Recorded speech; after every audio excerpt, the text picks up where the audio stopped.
Bibliophiles of the internet, today I'm here to share my September wrap-up. I feel like I say this at the start of every wrap-up, but September was wild, and in the best way possible. I spent a lot of time with family, I was traveling with a bunch of friends at the end of the month in what I think is one of my favorite trips I've ever taken, and I read a lot of good books. So we're just gonna get into it. The first two books I finished in September were already reviewed on my channel. Those were My Roommate is a Vampire by Jenna Levine and Foxglove by Adeline Grace, both of which were fantastic. I also reviewed I Feed Her to the Beast and the Beast is Me in that same video as well, so I will link that down below in case you missed it. I think it might be one of my favorite sets of reviews I've ever done, so I might be biased, but I do recommend checking that out. Moving on, the next book I finished was the audiobook for Something Like Home by Andrea Beatriz Arango. I was kindly provided both an eARC and an ALC from Random House Kids and PRH Audio, and the audiobook is read by Almari Guerra. This is a contemporary middle grade novel written in verse about a young Puerto Rican American girl named Laura whose parents are currently in a rehab program, and so she's entered into what's known as kinship care, where her titi Silvia becomes her legal guardian until further notice. So she's adjusting to living in her aunt's house, navigating the shift in their relationship that comes with this arrangement, going to a new school, making new friends, all that stuff. Then Laura finds this abandoned puppy that she bonds with instantly, and she comes up with this harebrained scheme that if she can somehow train the dog to become a therapy dog, then maybe she'll be allowed to visit her parents. Content warnings for some depictions of anxiety and at least one panic attack, references to drug abuse and parental neglect, descriptions of chronic illness and experienced ableism, and some explorations of past homophobia and disownment. Andrea's first book, Ivelisse Explains It All, is one of my favorite middle grade books, and just books, period, and this sophomore release only further solidified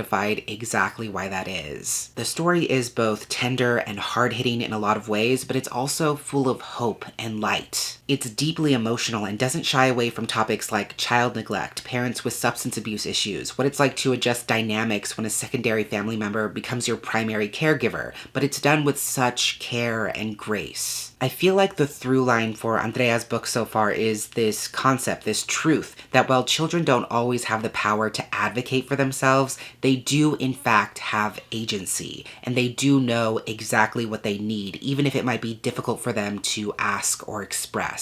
I really appreciate the way she captures these young characters' rich inner lives, the complexities of how they process difficult things, even when they don't have the experience or context that adults might have, and the nuance of showing how, despite that lack of context, they still have every right to their feelings. Like I said, showing kids that they have agency, even in the most difficult of situations when that agency is ignored or undermined, is so incredibly powerful and extremely necessary, and I think Something Like Home is a brilliant take on that subject. Also, while I don't think the purpose of fiction or the value of fiction is in its ability to educate or inform, this story does shed a lot of light on kinship care, which is actually a form of foster care where a child goes into the care of a family member when they can't be with their parents, to minimize trauma and maintain connection with their families. I think that's a form of guardianship and a type of family dynamic that a lot of people aren't aware of, at least in a legal, official capacity, and I appreciate how even though kinship care is kind of idealistic in its conceit, the story shows all the complexity of navigating that shift in family dynamic. For me, it feels like the story has a lot of thematic overlap with The Beautiful Something Else by Ash Van Otterloo, another incredible recent release, especially in the way it shows how children with abusive or negligent upbringings can take on the burden of their parents' problems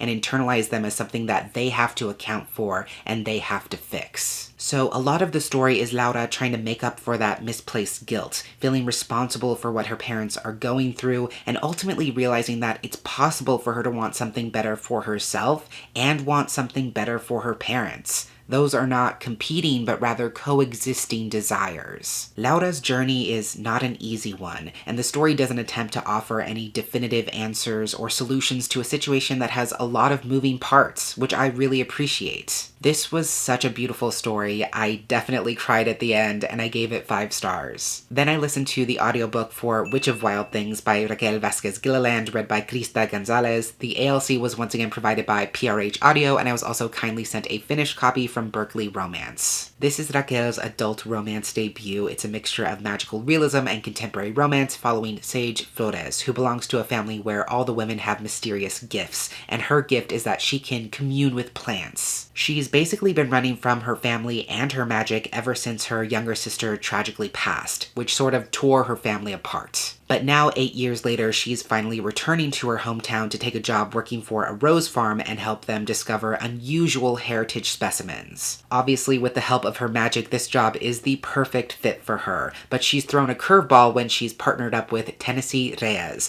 the boy now turned man who utterly broke her heart in high school and doesn't even know it. Also worth noting, Sage is Mexican-American and Tennessee is Dominican-American. Content warnings for explorations of death and grief, references to child abandonment, some experienced harassment, some descriptions of infidelity and partner violence in relation to secondary characters, and some explicit sexual content. This story made me feel so many things. It's exactly my kind of romance in the sense that, yes, the romance is one of the primary driving forces in the story, but there's so much happening internally for the main character, and so many disparate parts of her life that feed into her ability to accept and express love. Because that's how life works. You don't just experience romantic feelings or any other kind of deeply connected, intimate feelings on one plane and then experience the rest of your life in another. It all gets tangled up together. Your past, your fears, your doubts, your emotional baggage, your scars, all inform the ways in which you navigate intimacy and relationships. So yes, there is an absolutely delightful and heartwarming second chance romance with a dash of the forced proximity and mistaken identity tropes that's front and center in the story, and that's wonderful. But more importantly, the story is about this deeply fractured family of women who are still struggling to heal from the past. All of them are carrying doubt, anger, grief, and regret with them every single day, especially regarding the loss of their youngest sister, and it affects their ability to not only connect with other people and with each other, but also with themselves. There's a really great parallel between these two very different kinds of grief that Sage is experiencing. On the one hand, she feels a lot of misplaced guilt and responsibility for what happened to her sister,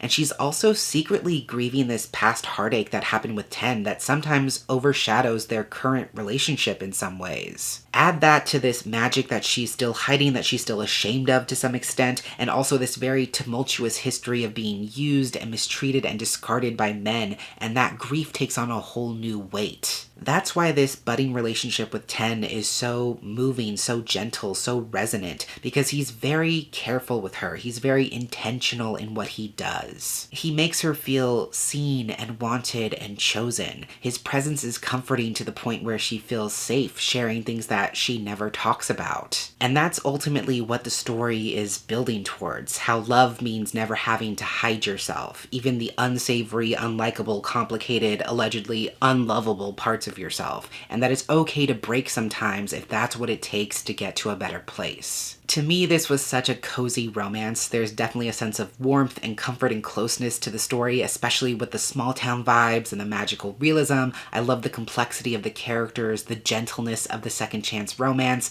and overall this story just left my heart feeling so incredibly full. I gave it 4.5 stars. Then one of my friends and I buddy read Gwen and Art Are Not in Love by Lex Croucher, which has already come out in the UK, but the US release is November 28th, and I was provided a review copy from Wednesday Books. This is a queer historical coming-of-age story set in the Arthurian era. We're following King Arthur's distant descendant, also named Arthur, who is betrothed to the Princess Gwendolen. Arthur has this reputation for being a troublemaker and a rake, and Gwen is known for being short-tempered and very introverted. They cannot stand each other, and neither of them are enthusiastic about this marriage, but with the royal tournament coming up, they're forced to spend the entire summer together in Camelot. It quickly becomes apparent that Arthur is inclined towards men, especially Gwen's brother, Gabriel, and Gwen is very obviously attracted to a lady knight competing in the tournament named Bridget. So the two of them decide to basically cover for each other as beards so that they can better pursue these interests. As for representation, Gwen is unlabeled neurodivergent, Bridget is Thai, Gabriel is eventually navigating disability, and Arthur also experiences chronic pain. Content warnings for experienced sexism, references to parental death, some depictions of excessive drinking, some descriptions of violence, injury, and vomit, exploration of internalized homophobia, and some descriptions of physical assault. This was really fun to read. I would definitely describe it as a romp. For the most part, it's just like cheeky, queer vibes in an Arthurian setting, which was great for me, and I definitely enjoyed it. If you saw my September wrap-up post on Instagram, I described this one as enemies to beards to friends to family, which I kind of think is the perfect tagline for this. In terms of character dynamics and humor, this definitely reminded me a lot of something like In Other Lands by Sarah Rees Brennan. Even though the characters eventually come to form a found family of sorts, they definitely have very strong competing personalities. So they're definitely big on that kind of snark and biting wit. They get on each other's nerves, they're constantly giving each other a hard time. So I would say that banter makes up like a good 80% of the story, and honestly, I wouldn't have it any other way. To me, this is a really good sort of escapist story. It's humor forward, it's friendship forward, and it's just fun to watch these characters stage all these half-baked schemes so that they can secretly enjoy their gay shenanigans while still putting on this facade of being the perfect royals so that no one suspects. I would say a majority of this story is just that element of self-discovery. Both the siblings, Gwen and Gabriel, have to accept their queerness, which is very new for them, and they go about it in two very different ways. Gwen starts off being like, it's totally normal to be writing in my diary about this lady night and dreaming about her and imagining our futures together. That's just girl stuff.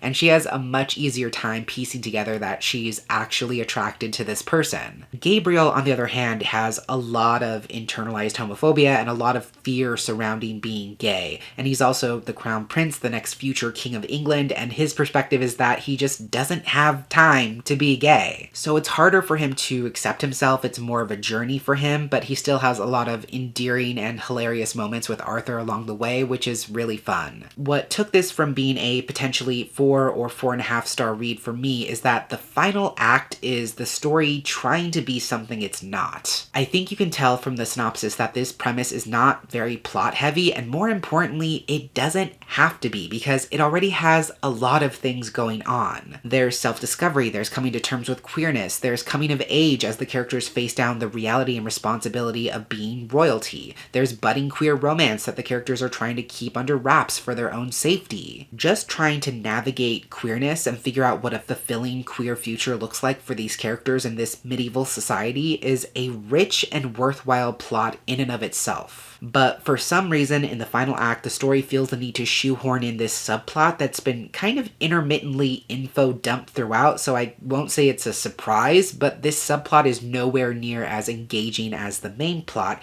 and it forces the story to shift from being lighthearted and comedic to being intensely dramatic, which feels entirely out of character. And that's not to say that dramatic things can't happen or that there shouldn't be emotional payoff, but rather that this shift in focus interrupts the character work and emotional stakes already being set up. That shift in tone just didn't work for me. I don't think it was needed. I think there was more than enough at stake for the characters as is, and the addition of that conflict I don't think meaningfully contributed to the thematic work of the story. So it's kind of a bummer that this one took a little bit of a dive towards the end, at least for me, but up to that point I found it to be delightful and heartwarming. I think it's a fun story that plays with the concept of queer romance and found family in a fairly unique setting, and overall I gave it 3.5 stars. After that, I read one of my most anticipated releases, The Death I Gave Him by MX Liu. This is a queer retelling of Hamlet told as a locked room murder mystery set in a research lab, which is exactly as badass as it sounds. So our main character is Hayden Litchfield, who's been working tirelessly alongside his father to develop this compound known as the Sisyphus formula, which basically speeds up the body's ability to heal itself. The end goal is to someday get it to a point where it can actually reverse death itself. So the research is incredibly valuable, and one night Hayden's father is murdered in cold blood, and the lab immediately goes into lockdown in order to prevent the killer from escaping and to also preserve that research. That means Hayden is trapped with 4 other people, one of whom is the killer, and he also discovers a recording that his father made before his death requesting that Hayden avenge him at any cost. Content warnings for depictions of death, blood, injury, and graphic medical trauma, some explorations of grief, descriptions of self-harm, as well as instances of both suicide and self-harm ideation, and some explicit sexual content. As I said, this was one of my most anticipated releases. It's one I predicted would be a favorite before I ever read a single word, and I have to say, it was even better than I hoped it would be. Obviously, the original story Hamlet is one of the most iconic tragedies, and I really appreciate how the author just steps into that full force and employs this mesmerizing flair for the dramatic as things in the story just take an absolute downhill plunge. The phrase that kept coming to mind when I thought of Hayden and his storyline was a fall from grace, but that's not entirely right because falling from grace sort of implies that you're starting from a position of moral uprightness, which Hayden is not. It's more like fall from indecency to just outright mercilessness, and I love it for that. Before I talk any more about character, I also want to say that I was immediately hooked into the story, and a huge part of that is the structure and the perspective. The events of this night are being narratively pieced together in retrospect from a third-party person with the help of court transcripts, security footage, digital footprints, cloud data, and interviews. And even though there are occasionally interludes using that mixed media outright, the story is mostly being written as though it's a close third-person perspective, but you're always aware that someone is shaping this narrative and adding in these additional details and bits of context. It's a really cool, really unique sort of storytelling device, and it creates an interesting effect where you'll be immersed in these do-or-die moments, and then suddenly you're observing the story from a different point of view, from a limited point of view, or from a completely unexpected vantage point, which really puts some punch behind those dramatic beats. Now we gotta talk about character, because if you want a fast-paced, suspenseful, high-octane story driven by messy, chaotic, obsessive, absolutely unhinged characters, then you have to read this. A lot of the characters' desperation stems from the situation. They're locked in this lab knowing that one of them is a killer, knowing that Hayden's father is definitely not the last victim, knowing that none of them are entirely safe or can be trusted. They're all thrown into this lethal environment that calls upon the absolute worst of their instincts, that forces them to be selfish and risk everything if they hope to see the light of day ever again. So the story really makes a meal out of that, especially with Hayden, who was never on an especially moral path to begin with, but who slowly descends into chaos as he tries to protect his father's research at all costs, even if that cost is his life. I also want to mention that I was blown away by the story's unique approach to exploring and expressing queerness. Emphasis on queer. The primary queer relationship in the story challenges the parameters and metrics by which we understand and quantify queerness. First and foremost, it invites us to question what defines a relationship and what defines intimacy. Is it proximity? Is it physicality? Is it affection? Or is it whatever we say it is? It's a very radical approach to queerness, and I really appreciate that because, like I said, it's wildly expansive and inclusive in so many ways. At the end of the day, I was just so impressed by what this retelling was able to accomplish. It's truthful to the source material, but definitely makes the story its own and repurposes these iconic scenes and dynamics in a refreshing, futuristic way. It's also somehow able to be deeply suspenseful and intense, even though there's a very limited number of suspects, locations, and possible outcomes. I do think it wrapped up a little bit quickly. I wanted a bit more from the ending, especially coming off the intensity of this locked room setting, but this was incredible. I would absolutely read more from this author, and I gave this 4.5 stars. Then I finally got a chance to listen to The Beautiful Ones by Silvia Moreno Garcia, read by Imani Jade Powers, and I was also gifted this re-released edition a couple of years ago from Tor Books. This is a salacious historical romantasy a la Bridgerton, but if there was an added element of telekinesis. Our main character, Nina, is undertaking her debut season in society, and to sort of leverage herself into the better social circles, she's staying with her very well-connected cousin and his wife. Nina isn't faring well at the start of the season because she struggles to control her telekinesis, which very few people are accepting of, and that makes her the subject of gossip and rumors. But then she meets the renowned entertainer Hector Ovray, who has telekinetic powers of his own. Hector uses his powers to dazzle sold-out theaters of admiring audiences, and he sees potential in Nina, which is why he decides to become her mentor / potential suitor. As Nina's talent blossoms alongside her feelings for Hector, little does she know that Hector has a very fraught history with her cousin's wife, Valerie, and that he might be using Nina as a way to actually reconnect with her. Listen, I said at the top that it was salacious. Content warnings for some experienced colorism and sexism, some use of ableist language, mentions of physical assault and injury, references to past depressive episodes and suicidal thoughts, instances of infidelity, as well as some descriptions of panic and overstimulation. This was such a delightful surprise. I wasn't surprised to enjoy it because Silvia is one of my favorite authors. I've read every single one of her novels except for one at this point. So I was always going to read this and I knew I was most likely going to enjoy it, but this historical drama is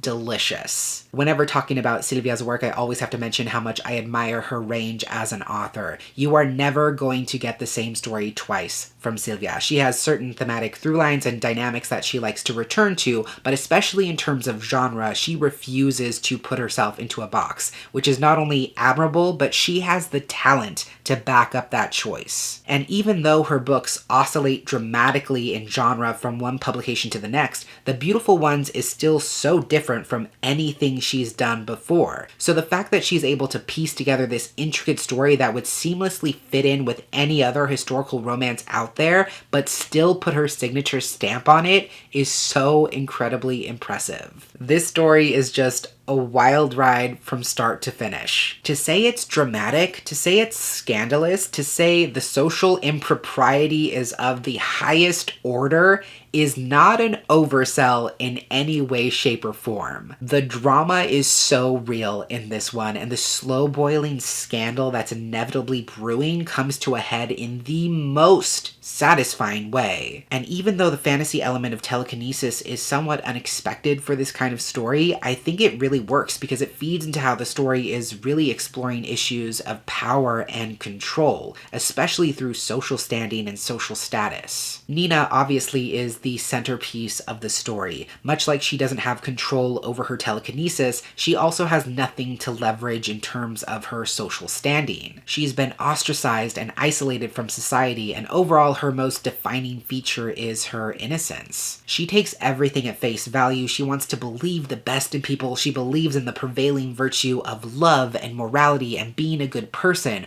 which is a big part of why the story is so scandalous, because she's too naive to even know that others are taking advantage of her. And when all is said and done, I think that's what the story really boils down to. It's about how the world has tried and failed to harden Nina, to break her down and strip her of that innocence through pain and struggle and strife, and yet she continues to cling to it even in the most difficult situations. I think the story is about the importance of preserving that faith in the world and in yourself, which is not to say that we should all lead in life with unwavering idealism, but rather that there's value in knowing exactly who you are and staying true to that, even when time and cynicism tries to erode the most important parts of us. So I really enjoyed the sweeping writing style, the delicious drama, the intense catharsis that comes from these incredibly fraught interpersonal relationships, be they social, familial, or romantic, and the complexity of the characters. I do think the messaging of the story is a little too on the nose at times. Like, we get that the beautiful ones, the highest standing members of this society, are beautiful on the outside and ugly on the inside because they're corrupt. We get that the real beauty is within Nina and her ability to marvel at the world and see the good in it.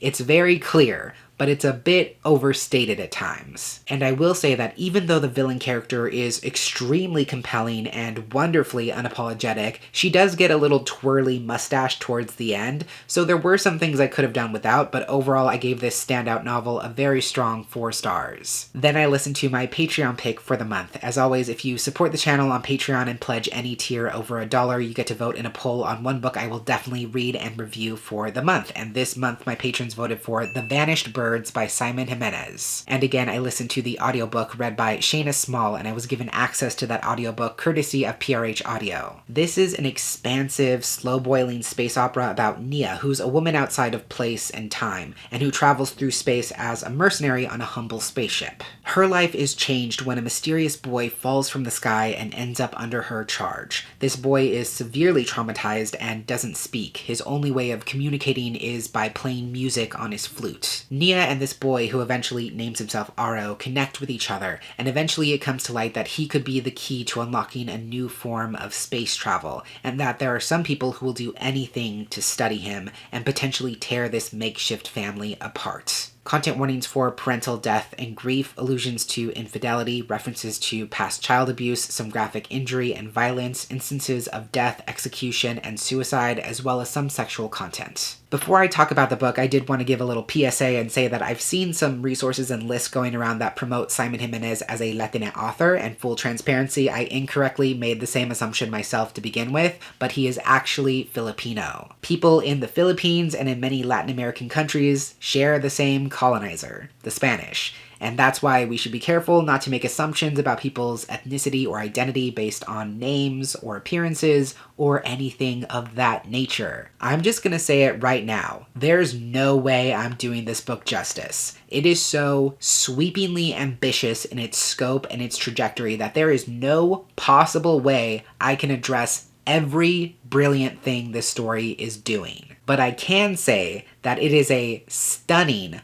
masterful piece of science fiction. Reading this gave me similar vibes to The Long Way to a Small Angry Planet, not necessarily in tone or in softness, but I do think they share a similar setup of a ragtag crew living out their days on this extended mission in space as they try to finish up a unique job that could potentially change or end their lives. I think my brain also goes there because they're similarly slice of life. A lot of the reading experience is you as the audience just bearing witness to the days and months and years that go by and sitting with what that gradual change feels like. Another thing that really stood out to me about this story is the structure. And again, there's no better word for it besides ambitious. This is one of those books where one chapter can encompass an entire person's life. And let's be real, it's hard to honor an entire life cycle utilizing the entirety of a novel, much less a single chapter. But Simon Jimenez has such a powerful way of condensing together these meaningful and mundane moments and making them matter. It's such a powerful way of storytelling because when it comes to the key components of the story, whether it's an object like a flute or a form of technology or a person,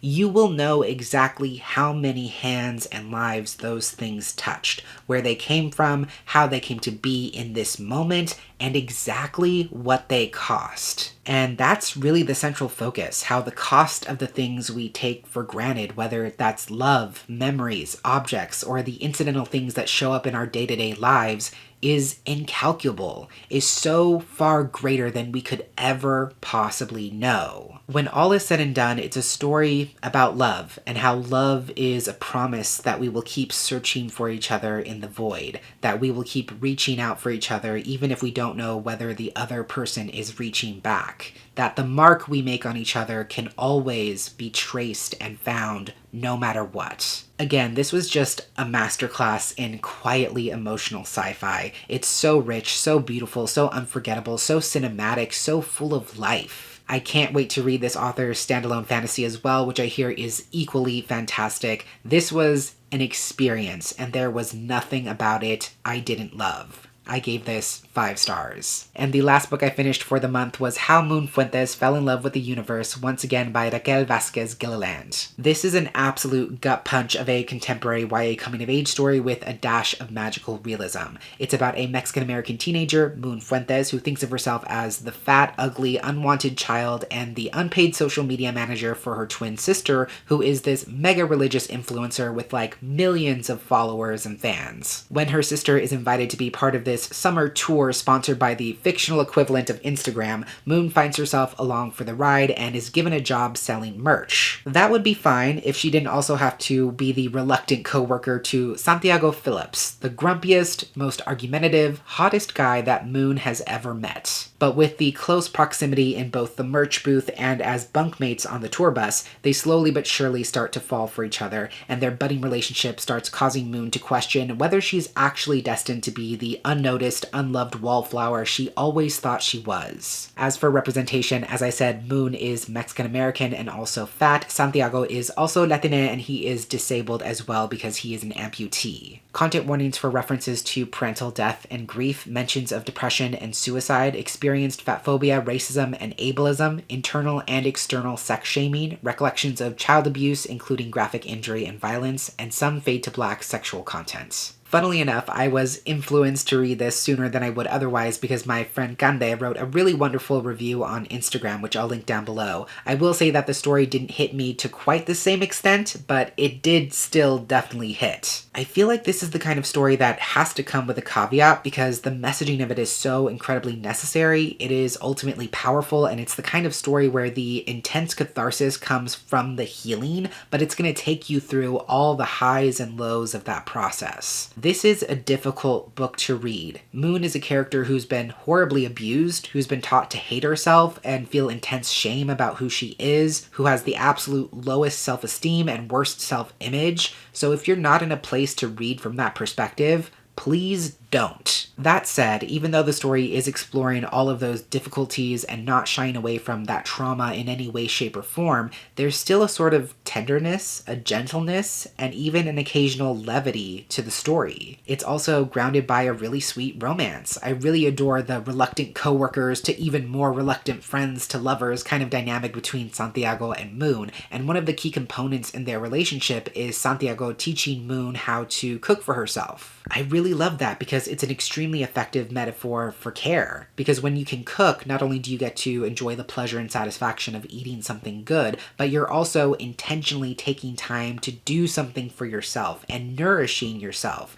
which is exactly what Moon needs. So that intentionality of showing care is really important, and it translates beautifully to the other kinds of healing that Moon needs to undertake. This is ultimately a story about self-love, about realizing that other people don't have a right to make you feel small or make you feel badly about yourself. It's about fighting to reclaim the parts of yourself that you've been taught to believe are impossible to love, and learning to find beauty in all the complexities of existence. And again, I think that thought really wonderfully juxtaposes with this inclusion of influencer culture, this idea that everything you show the world has to be flawless and aesthetic and perfectly put together, perfectly filtered. So again, the messaging of the story is really beautiful. This is one of those books that I genuinely feel like could either change or save lives. And that's not something I say just to say it. I will say that I wish Moon's healing journey didn't feel like it was initiated by romance, because I feel like some of the wires do occasionally get crossed and it can potentially come off like romantic love will fix all of your problems, which obviously isn't true. So I do wish the positioning of that was slightly more clear, and I think it was also a little too on the nose at times for my liking. So while this isn't my favorite book from this author by any means, it did still definitely hit me by the end and only further solidified Raquel as an auto-read author for me.